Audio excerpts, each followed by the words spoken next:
Hello hello. यहाँ पर हमें चेक करना है कि कौन सी मैट्रिसेस डायगोनलाइजेबल ओवर आर हैं। तो real symmetric matrix always diagonalisable. तो ऑप्शन सी और डी आपका ट्रू होगा। अब हमें ऑप्शन ए और बी को चेक करना है। ऑप्शन ए आप देख सकते हैं एक अपर ट्रायंगुलर ब्लॉक मैट्रिक्स है, और इस केस में जो मिनिमल पॉलिनोमियल होता है वो ब्लॉक मैट्रिसेस का मिनिमल पॉलिनोमियल के मल्टीपल से हम वो सॉरी प्रोडक्ट से निकाल सकते हैं। तो पहला ब्लॉक है 3021। इसके लिए मिनिमल पॉलिनोमियल होगा x-3 और x-1, क्योंकि यही इसकी आइगन वैल्यू होंगी। और सेकंड ब्लॉक जो है वो 2112। इसके लिए ट्रेस आपका 4 है और डिटर्मिनेंट 1 है, सॉरी डिटर्मिनेंट आपका 3 है। अगर मैं क्वाड्रेटिक इक्वेशन बनाता हूँ x² - 4x + 3, यहाँ से मुझे आइगन वैल्यूज क्या मिलेंगी, 3 और 1 मिलेगी। तो सेकेंड ब्लॉक के लिए हमारे पास जो मिनिमल पॉलिनोमियल होगा x-3 और x-1, क्योंकि लीनियर फैक्टर में होंगे तो यही मिनिमल पॉलिनोमियल बन जाएगा।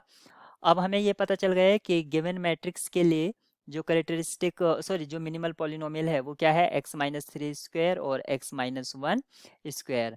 यहाँ से हमें ये पता चल रहा है कि एल्जेब्राइक मल्टीप्लिसिटी जो 3 की है वो 2 है, और ज्योमेट्रिक मल्टीप्लिसिटी 3 की ये हमें निकालना होगा। ऐसे ही एल्जेब्राइक मल्टीप्लिसिटी ए की 1 है, और ज्योमेट्रिक मल्टीप्लिसिटी हमें चेक करना होगा 1 की कितनी है। तो सबसे पहले हम अगर 3 की निकालते हैं तो a-3i करना होगा हमें, और a-3i करने से जो हमें मैट्रिक्स मिलेगा 0 0 0 0। फिर यहाँ पर 2 - 2 0 0 1 3 - 1 1, और लास्ट कॉलम हमें 0 0 0 1 इस तरह से मिलेगा। यहाँ पर आप देख सकते हैं कि फर्स्ट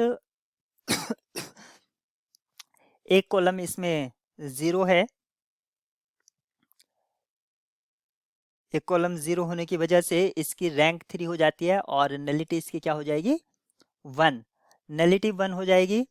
तो हमें ये पता चल गया है कि 3 की ज्योमेट्रिक मल्टीप्लिसिटी यहाँ पर सेम नहीं है। 3 की ज्योमेट्रिक मल्टीप्लिसिटी 1 और एल्जेब्राइक मल्टीप्लिसिटी 2 है। तो ऑप्शन ए डायगोनलाइजेबल नहीं होगा। ऑप्शन बी देखेंगे। ऑप्शन बी में हमें सबसे पहले डिटर्मिनेंट निकालना होगा। तो डिटर्मिनेंट इस मैट्रिक्स का क्या मिलेगा हमें, डिटर्मिनेंट हमें 9, और इस मैट्रिक्स का जो ट्रेस है वो 7 मिलता है। ट्रायल एंड एरर की हेल्प से हम आइगन वैल्यू 331 कंसीडर कर सकते हैं। अगर हम 331 कंसीडर करते हैं तो अब हमें 3 के करस्पॉन्ड देखना होगा कि 3 की ज्योमेट्रिक मल्टीप्लिसिटी कितनी है।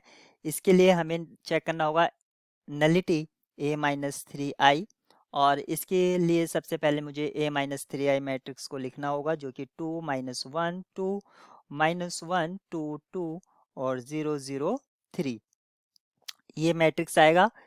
इसमें अगर मैं देखता हूँ,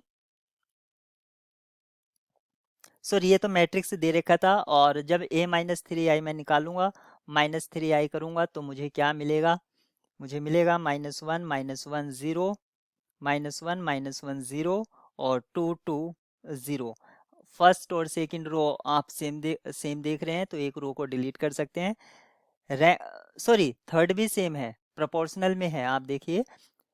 तो किन्हीं दो को आप डिलीट कर दीजिए, तो रैंक इसकी 1 आएगी और नलिटी इसकी 2 आ जाएगी। 3 2 टाइम्स रिपीट हो रहा था।